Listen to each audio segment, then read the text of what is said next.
Masters পরীক্ষার ফল প্রকাশের দিনই হল ছাড়লেন বিভাগে প্রথম স্থান অধিকার করা ঢাকা বিশ্ববিদ্যালয়ের ছাত্র শিবিরের সাংগঠনিক সম্পাদক মোহাম্মদ সাজ্জাদ হোসাইন খান। আজ বুধবার রাতে বিজয় ৭১ হলের ঢাবি কর্তৃপক্ষের বরাদ্দকৃত পদ্মা ৬০০৬ কক্ষের সিটটি তিনি নিয়ম মেনে ছেড়ে দেন। ফেসবুক অ্যাকাউন্টে দেওয়া পোস্টে হলের সিট ছাড়ার বিষয়টি নিজেই জানান সাজ্জাদ। ফেসবুক পোস্টে সাজ্জাদ হোসাইন বলেন, বিদায় বিজয় ৭১ হল, পদ্মা ৬০০৬। রেজাল্ট হলো আজ, তাই আজই অফিসিয়ালি হল ছেড়ে দিলাম।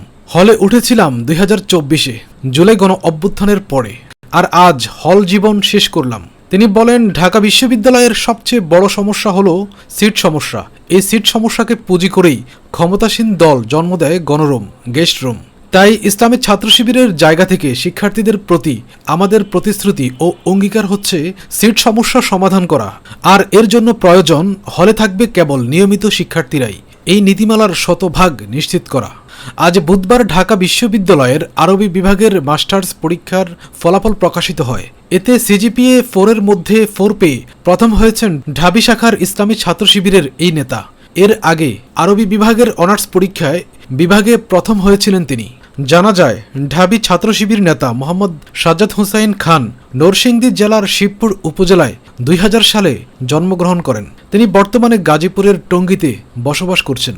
২০১৯ সালে তিনি টঙ্গীর বিখ্যাত তামিরুল মিল্লাত কামিল মাদ্রাসা থেকে কৃতিত্বের সাথে আলিম পাশ করেন। একই বছর ২০১৯-২০ শিক্ষাবর্ষে ঢাকা বিশ্ববিদ্যালয়ের ভর্তি পরীক্ষায় মেধা তালিকায় ৩০তম স্থান অর্জন করলেও নিজের তীব্র আগ্রহ ও পছন্দের বিষয় হিসেবে আরবি সাহিত্যকে বেছে নিয়েছিলেন তিনি। বিশ্ববিদ্যালয় বলে যে সমস্ত শহীদের রক্তের বিনিময়ে আজকের এই স্বাধীন ক্যাম্পাস আমরা পেয়েছি, তাদেরকে আমরা শ্রদ্ধাভরে স্মরণ করছি। প্রিয় ভাই বোনেরা, আজকে এইখানে যারা আমরা একত্রিত হয়েছি, আমরা অনেক স্বপ্ন নিয়ে ঢাকা বিশ্ববিদ্যালয়ে ভর্তি হয়েছি। আমরা যারা ঢাকা বিশ্ববিদ্যালয়ে ভর্তি হয়েছি, আমাদের কাঁধে অনেক অনেক স্বপ্নের ভার। আমাদের কাঁধে আমাদের পিতামাতার স্বপ্নের ভার, আমাদের কাঁধে আমাদের মায়ের স্বপ্নের ভার, আমাদের কাঁধে আমাদের পরিবারের, আমরা যে প্রতিষ্ঠানে পড়াশোনা করে এসেছি, যে কলেজে পড়াশোনা করে এসেছি, যে এলাকা থেকে এসেছি, এরকম হাজারো মানুষের স্বপ্নের ভার আমাদের কাঁধের উপর দাঁড়িয়ে আছে।